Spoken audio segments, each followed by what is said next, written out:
ಜಮಖಂಡಿ ನಗರದ ಮಹೇಶ ಚಿತ್ರಕಲಾ ಮಹಾವಿದ್ಯಾಲಯದಲ್ಲಿ ನಡೆದ ಬಸವರಾಜ ಎಸ್ ಪಾಟಲ ಹಿರಿಯ ಕಲಾವಿದ ಇವರಿಂದ ನಿಸರ್ಗ ಚಿತ್ರಣದ ಪ್ರಾತ್ಯಕ್ಷಿಕೆ ಸಮಾರೋಪ ಸಮಾರಂಭ ಕಾರ್ಯಕ್ರಮ ಜರುಗಿತು.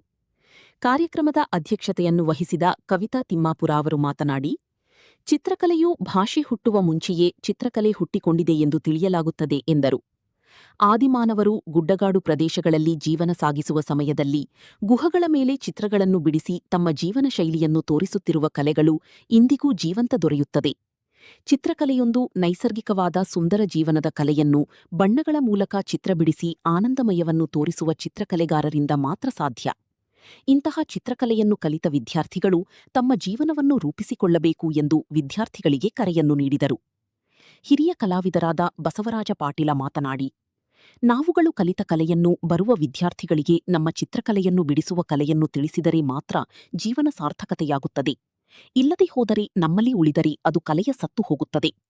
ವಿದ್ಯಾರ್ಥಿಗಳು, ವಿದ್ಯಾರ್ಥಿನಿಯರು ಮದರಂಗಿ ಕಲೆ, ಚಿತ್ರಕಲೆ, ಅರವೆ ಹುಲಿಗಿ ಹೀಗೆ ಹಲವಾರು ಕಲೆಯನ್ನು ಮೈಗೂಡಿಸಿಕೊಂಡಿದ್ದರೆ ಮಾತ್ರ ತಮ್ಮ ಜೀವನ ಸಾಗಿಸಬಹುದು.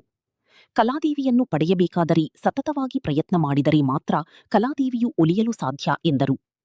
ಚಿತ್ರಕಲೆಯ ಶಿಕ್ಷಕ ರಮೇಶ ಚವ್ಹಾಣ ಮಾತನಾಡಿ, ವಾಟರ್ ಕಲರ ಚಿತ್ರವನ್ನು ಬಿಡಿಸುವುದು ಬಹಳ ಕಷ್ಟ. ಶಾಲಾ ಕಾಲೇಜಿನಲ್ಲಿ ತಿಳಿಸಿಕೊಟ್ಟ ಶಿಕ್ಷಕರ ವೃಂದದವರು ಹೇಳಿರುವ ಮಾತು ತಿಳಿದು ಚಿತ್ರಕಲೆಯನ್ನು ಬಿಡಿಸುವ ಕೆಲಸ ಮಾಡಿದರೆ ಮಾತ್ರ ಶ್ರೇಷ್ಠ ಕಲಾವಿದರಾಗಲು ಸಾಧ್ಯ. ಶಿಕ್ಷಣ ಸಂಸ್ಥೆಯಲ್ಲಿ ಕಲಿತ ವಿದ್ಯಾರ್ಥಿಗಳು ಸಂಸ್ಥೆಯ ಕಾಲೇಜಿನ ಕೀರ್ತಿ ತರುವ ಪ್ರಯತ್ನ ವಿದ್ಯಾರ್ಥಿಗಳು ಮಾಡಬೇಕು ಎಂದರು. ಕಾಲೇಜಿನ ಪ್ರಾಚಾರ್ಯ ಕೇಶವ ರಾಠೋಡ ಸ್ವಾಗತಿಸಿ ಪ್ರಾಸ್ತಾವಿಕ ಮಾತನಾಡಿದರು. ವೇದಿಕೆಯಲ್ಲಿ ನಿವೃತ್ತ ಪ್ರಾಚಾರ್ಯ ಜಿವಿ ಹಂಪಣ್ಣವರ, ನಿವೃತ್ತ ಉಪನ್ಯಾಸಕ ಎಚ್ಎಂ ವಿಶ್ವನಾಥ ಯಾಕಂದ್ರೆ ಬಹಳ ಹುಮ್ಮಸ್ಸಲಿಂದ, ಯಾಕಂದ್ರೆ ನಮ್ಮ ಕಾಲೇಜ್ ಮೇಲೆ ಅವರು ಬಹಳಷ್ಟು ಪ್ರೀತಿಯನ್ನು ಇಟ್ಕೊಂಡವರು. ಹಿಂದಿನ ಸಲ ಅವರು ಕರ್ನಾಟಕ ಲಲಿತಕಲಾ ಅಕಾಡೆಮಿಯ ಸದಸ್ಯರಾಗಿದ್ದರು ಮೇಡಮ್.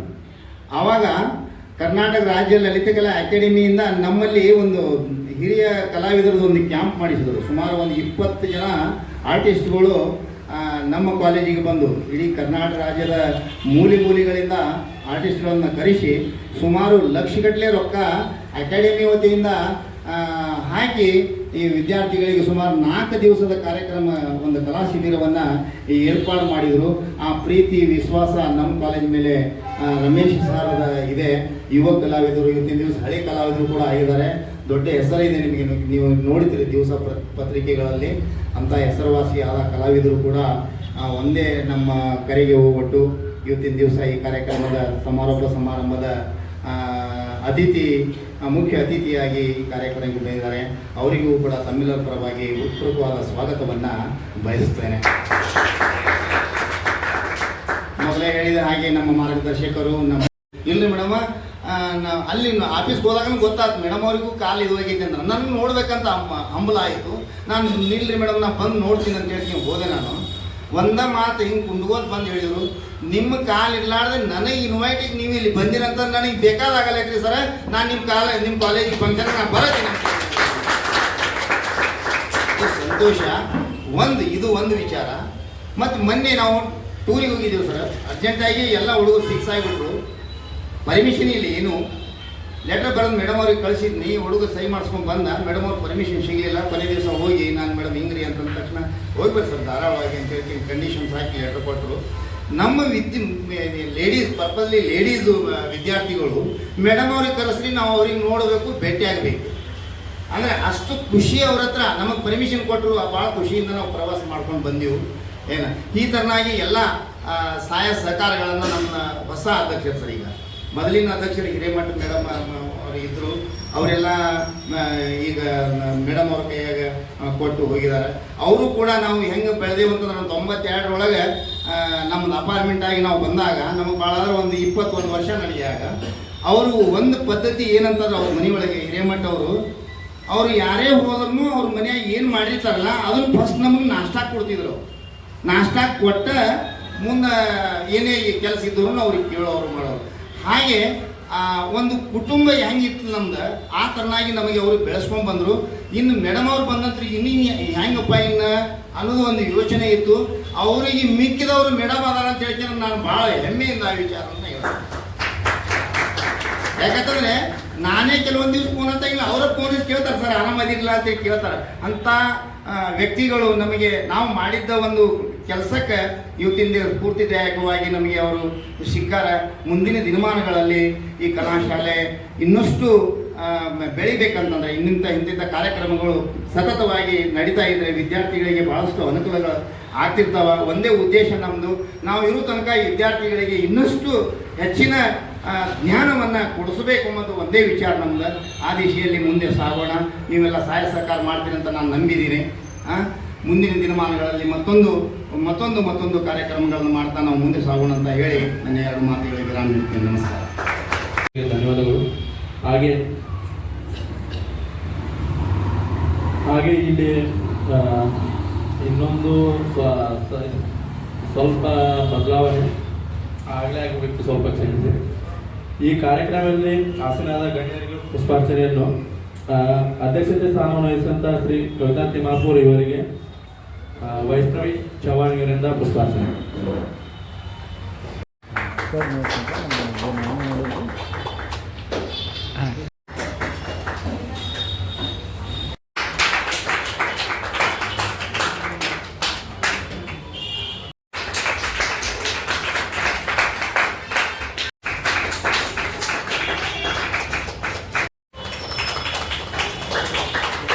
ಎಲ್ಲ ನೋಡಿದಿರಿ, 2 ವರ್ಕ್ ಅವ್ರು ಮಾಡಿದ್ದಾರೆ. ಇದು ವಿದ್ಯಾರ್ಥಿ ದಿಸೆಯಲ್ಲಿ ನಿಮಗೆ ಅತ್ಯಂತ ಶ್ರೇಷ್ಠವಾದ ಕೆಲಸ ಅಂದರೆ ತಪ್ಪಾಗಲಿಕ್ಕಿಲ್ಲ. ನೀವು ದಿನ ಕಾಲೇಜಿಗೆ ಬರ್ತೀರಿ, ನಿಮ್ಮ ಉಪನ್ಯಾಸಕರು ಹೇಳಿದ್ದನ್ನು, ನಿಮ್ಮ ಸಿಲೆಬಸ್ನಾಗ ಇರೋದನ್ನು ನೋಡ್ತೀರಿ, ಅದನ್ನು ವರ್ಕ್ ಮಾಡ್ತೀರಿ. ಆದರೆ ಒಬ್ಬ ಹಿರಿಯ ಕಲಾವಿದರು ಅವರು ಏನು ವರ್ಕ್ ಮಾಡ್ತಾರೆ, ಹೆಂಗೆ ವರ್ಕ್ ಮಾಡ್ತಾರೆ, ಅವ್ರ ಸ್ಟೈಲ್ ಹೆಂಗೆ ಇರ್ತದೆ ಅನ್ನೋದನ್ನು ಅವ್ರ ಸ್ಟುಡಿಯೋಗೆ ಹೋಗಿ ನೋಡೋದು ಕಷ್ಟ ಆಗ್ತದೆ ನಿಮಗೆಲ್ಲ. ಸೊ ಅಂಥ ಉದ್ದೇಶವನ್ನು ಇವತ್ತು ಕಲಾಶಾಲೆ ಇವರು ನಿಮಗೆಲ್ಲ ನಿರ್ಮಿಸ್ಕೊಟ್ಟಿದ್ದಾರೆ. ಈ ಕಾರ್ಯಕ್ರಮ ಬಹುಶಃ ಅತ್ಯಂತ ಯಶಸ್ವಿಯಾಗಿ ಸಂಪನ್ನ ಆಗಿದೆ ಅಂತ ನಾನು ಭಾವಿಸ್ತೀನಿ. ಇದಕ್ಕೆ ಕಾರಣೀಕರ್ತರಾದವರು ಈ ಕಾಲೇಜಿನ ಪ್ರಾಚಾರ್ಯರು ಮತ್ತು ಹಿಂದಿನ ಪ್ರಾಚಾರ್ಯರು, ಉಪನ್ಯಾಸಕ ಮಿತ್ರರು. ಅವರಿಗೆ ಸ್ಫೂರ್ತಿ ಅಂತಂದ್ರೆ ನೀವುಗಳು. ವಿದ್ಯಾರ್ಥಿಗಳಿಗೆ ಏನಾದರೂ ಒಂದು ಹೊಸದನ್ನು ಕೊಡಬೇಕು ಅಂತಂದ್ರೆ ನೀವು ಕೇಳಬೇಕು, ಅವರು ಅದನ್ನು ಪೂರೈಸಬೇಕು. ಇಲ್ಲಿ 2 ಯಶಸ್ವಿಯಾಗ್ಯದ. ಅದನ್ನು ನಿರ್ಮಿಸಿದ್ದು ಕೊಟ್ಟವರು ಅಂತಂದ್ರೆ ಬಸವರಾಜ್ ಪಾಟೀಲ್ ಅವರು ನಾನು ಸುಮಾರು 25 ವರ್ಷದಿಂದ ಅವ್ರನ್ನ ಗಮನಿಸಿದ್ದೀನಿ, ಅವ್ರನ್ನ ನೋಡಿದ್ದೀನಿ. ನಾನು ಸ್ಟೂಡೆಂಟ್ ಆಗಿದ್ದಾಗ ನಮಗೆ ಎಕ್ಸಾಮ್ ಚೀಫ್ ಆಗಿದ್ದವರು ಅವರು. ಗರಡಿಯಲ್ಲಿ ಬೆಳೆದವರು ಅಂತಂದ್ರೂ ತಪ್ಪಾಗಲಿಕ್ಕಿಲ್ಲ. ಆದರೆ ನಾವು ಲ್ಯಾಂಡ್ಸ್ಕೇಪ್ ಕಲಾವಿದರೇನಲ್ಲ. ಲ್ಯಾಂಡ್ಸ್ಕೇಪ್ ಮಾಡೋದು ಅಷ್ಟು ಈಸಿ ಏನಲ್ಲ. ವಾಟರ್ ಕಲರ್ ಮಾಡೋದು ಎಷ್ಟು ಕಷ್ಟ ಅಂತ ನಿಮಗೆಲ್ಲ ಗೊತ್ತದ. ಆದರೆ ಅದನ್ನು ಅವರು ಏನದು ನಾವು ಕೇಕ್ ತಿಂತೀವಲ್ಲ, ಕೇಕ್ ಎಕ್ದಮ್ ಎಷ್ಟು ಈಸಿಯಾಗಿ ತಿಂದುಬಿಡ್ತೀವಿ, ಅಷ್ಟು ಈಸಿಯಾಗಿ ವಾಟರ್ ಕಲರನ್ನು ಅವ್ರು ಕರಗತ ಮಾಡ್ಕೊಂಡ್ಬಿಟ್ಟಾರೆ. ವಾಟರ್ ಕಲರ್ ಹ್ಯಾಂಡ್ಲಿಂಗ್ ಬರೋದು ಭಾಳ ಕಷ್ಟ. ಅಂಥ ಹ್ಯಾಂಡ್ಲಿಂಗ್ ಒಳಗೆ ನಿಮಗೆ 1 ತಾಸು ಒಳಗೆ ಒಂದು ವಾಟರ್ ಕಲರ್ ಲ್ಯಾಂಡ್ಸ್ಕೇಪ್ ಮಾಡಿ ತೋರಿಸಿದ್ದಾರೆ. ಇದನ್ನು ನೀವು ಮುಂದುವರ್ಸ್ಕೊಂಡು ಹೋಗಬೇಕು. ಅವ್ರು ಬೆಳಗ್ಗೆ ನಿಮ್ಮ ಪ್ರಾಂಶುಪಾಲರು ಹೇಳಿದ್ದಾರೆ, ಅವರು ಹೇಳಿದ್ದಾರೆ ಪ್ರತಿದಿನ ಒಂದು ಲ್ಯಾಂಡ್ಸ್ಕೇಪ್ ಮಾಡಿರಿ ಅಂತೇಳಿ. ಅದು ನಿಮಗೆ ಬಿಟ್ಟಿದ್ದು, ಎಷ್ಟು ಜನ ಮಾಡ್ತೀರಿ, ಎಷ್ಟು ದಿವಸ ಮಾಡ್ತೀರಿ ಅನ್ನೋದು ನಿಮ್ಮ ಬೆಳವಣಿಗೆ. ಈ ಸಮಾರಂಭಕ್ಕೆ ಅಧ್ಯಕ್ಷ ಸ್ಥಾನ ವಹಿಸಿಕೊಂಡಂಥ ಶ್ರೀ ಕೆ.ಬಿ. ರಾಠೋಡ್ ಸರು ಅವರಿಗೆ ಕೂಡ ನಾನು ನಮಸ್ಕರಿಸ್ತಾ ಇದ್ದೀನಿ. ಅದೇ ರೀತಿಯಾಗಿ ಈ ಸಂಸ್ಥೆಯ ಅಧ್ಯಕ್ಷರಾದಂಥ ಶ್ರೀಮತಿ ಕವಿತಾ ತಿಮ್ಮಾಪುರ್ ಅವರೇ ಹಾಗೂ ಮುಖ್ಯ ಅತಿಥಿ ಆಗಮಿಸಿದಂಥ ಶ್ರೀ ರಮೇಶ್ ಚವ್ಹಾಣ್ ಅವರೇ ಹಾಗೂ ಈ ಸಮಾರಂಭಕ್ಕೆ ನಿವೃತ್ತ ಪ್ರಾಚಾರ್ಯರಾದ ಅವರೇ ಹಾಗೂ ಈ ಶಾಲೆಯ ಉಪನ್ಯಾಸಕ ನಿವೃತ್ತ ಉಪನ್ಯಾಸಕರಾದ ಶ್ರೀ ವಿಶ್ವನಾಥ್ ಅವರೇ ಹಾಗೂ ಈ ಶಾಲೆ ಪ್ರಾಚಾರ್ಯರಾದ ಕೆ.ಬಿ. ಮೊದಲು ನನಗೆ ವಿಶ್ವನಾಥ್ ಅವರು ಫೋನ್ ಮಾಡಿದರು, ಇಲ್ಲ ಸರ್ ಒಂದು ಡೆಮಾನ್ಸ್ಟ್ರೇಷನ್ ಹುಡುಗರಿಗೆ ವಾಟರ್ ಕಲರ್ ಡೆಮಾನ್ಸ್ಟ್ರೇಷನ್ ಮಾಡಬೇಕು ಅಂದರು. ಆಯ್ತು ರೀ ಮಾಡೋಣ ಅಂತ ಹೇಳಿದೆ ನಾವು. ಮಾಡೋಣ ಬಿಡ್ರಿ, ಯಾಕಂದರೆ ಇಬ್ಬರಿಗೆ ನನ್ನಿಂದ ಏನಾದರೂ ನಾನು ಕಲೆ ಯಾಕಂದರೆ ಒಳ್ಳೇದಾಗ್ತದೆ ಅಂದರೆ ಅದನ್ನು ನಾನು ಯಾಕೆ ಮಾಡಬಾರ್ದು. ಇಲ್ಲ ನೀವು ಬರಬೇಕು ನೀ ಅದೇನು ಇಲ್ಲ ನಾನು ಬರ್ತೀನಿ, ನೀವು ಏನು ವಿಚಾರ ಮಾಡೋಕೆ ಹೋಗ್ಬೇಡ್ರಿ. ನಾ ಎಲ್ಲಿ ಕರೆದ್ರೂ ಕೂಡ ನಾನು ಈ ಉಪನ್ಯಾಸ ಹೋಗ್ತದೆ, ಹುದ್ದೆಗಳಾಗಲಿ ಪೂಜೆ ಆಗಲಿ ಬಾಗೇವಾಡಿ ಆಗಲಿ ಎಲ್ಲ ಎಲ್ಲೇ ಡೆಮಾನ್ಸ್ಟ್ರೇಷನ್ ಕರೆದ್ರೂ ನಾನು ಹೋಗ್ತಾ ಇದ್ದೇನೆ. ಯಾಕಂದರೆ ಇದರಿಂದ ನಾವು ಕಲ್ತಂತ ನಾವು ಕಷ್ಟಪಟ್ಟು ಕಲ್ತಂಥ ಈ ಕಲೆ ಒಂದು 4 ಜನಕ್ಕಾದರೂ ಉಪಯೋಗ ಆಗಲಿ ಅಂತ. ಯಾಕಂದ್ರೆ ಕಲಿಯುವ ಒಂದು ನಾವು ವಿದ್ಯಾರ್ಥಿ ಜೀವನದ ದಿಶೆಯಲ್ಲಿಯೂ ಕೂಡ ನಾನು ಲ್ಯಾಂಡ್ಸ್ಕೇಪ್ ಒಳ್ಳೇದು ಮಾಡ್ತಿದ್ದೆ.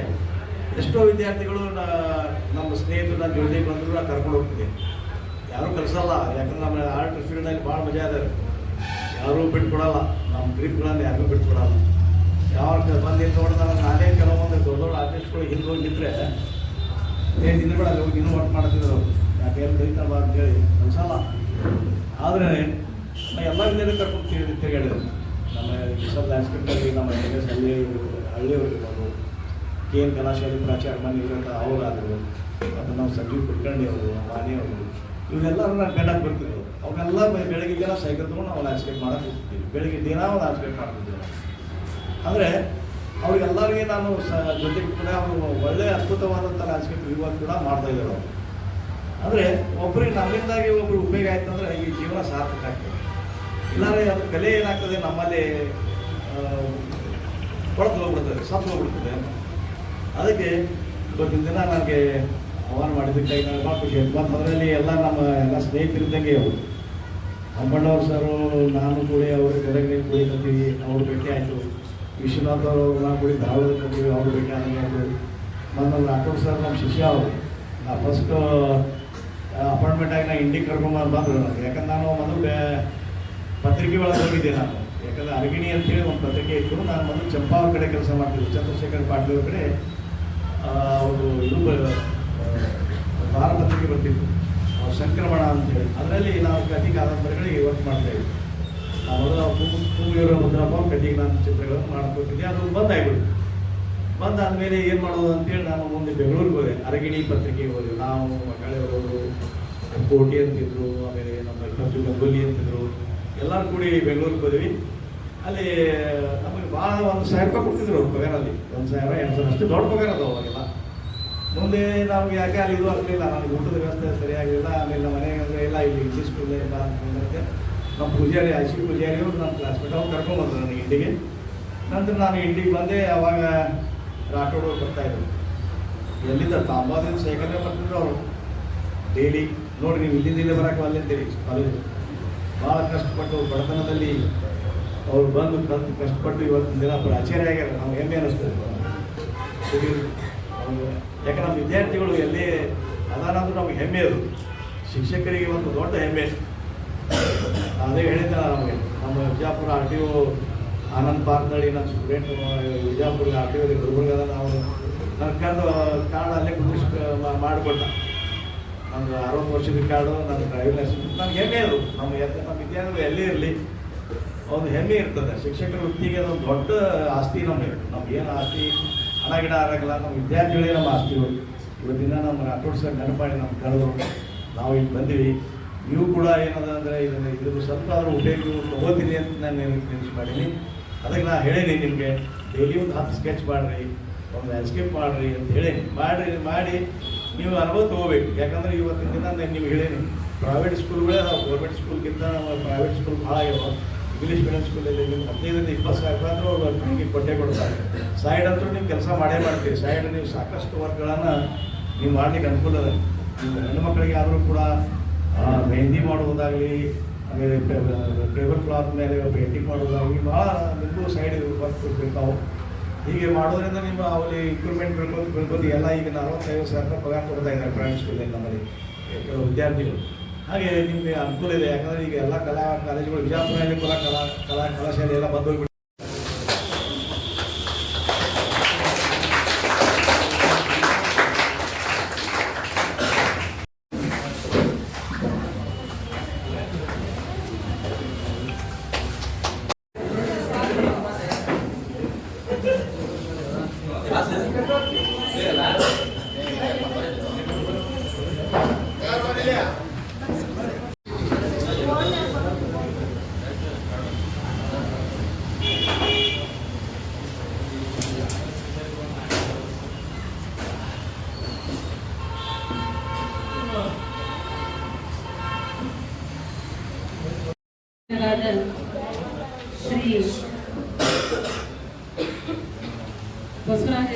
ಪಾಟೀಲ್ ಹಿರಿಯ ಕಲಾವಿದರ ಸರ್ಗಳಿಗೆ ನಮಸ್ಕರಿಸುತ್ತಾ ಹಾಗೂ ಶ್ರೀ ನಮ್ಮ ಕಾಲೇಜಿನ ಪ್ರಾಂಶುಪಾಲರಾದ ಕೆ.ವಿ. ರಾಠೋಡ್ ಸರ್ ಅವರಿಗೂ ಹಾಗೂ